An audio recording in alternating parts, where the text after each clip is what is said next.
నేను ఇప్పుడు మీకు 3 ఆయిల్స్ చూపిస్తున్నాను. ఒకటి పారాషూట్, వాటికా, ఇంకోటి మన అష్యూర్ హెయిర్ ఆయిల్. ఈ మూడిటికి ఈ 3 ఆయిల్స్కి డిఫరెన్స్ చూపించబోతున్నాను. ఫస్ట్ మనం 3 ఆయిల్స్ 3 బౌల్స్లలో వేసుకొని మనం ఇంట్లో ఉండే ఐస్ క్యూబ్స్ ఉంటాయి కదా, అవి తీసుకొని ఆ ఆయిల్స్లో వేయండి. మీరు గమనించినట్టయితే ఈ అష్యూర్ ఆయిల్ హెయిర్ ఆయిల్ ఉంది కదా, దాంట్లో అది వాటర్లో మిగిలిపోయింది. అండ్ ఈ పారాషూట్ అండ్ వాటికా ఈ 2 మాత్రం గడ్డలు కట్టింది.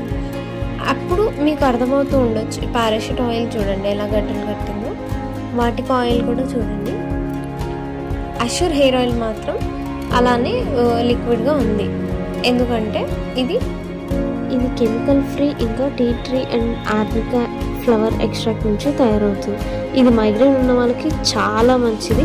ఎవరికైనా ఉన్న వాళ్ళకి షేర్ చేయండి. హెయిర్ ఫాల్ కూడా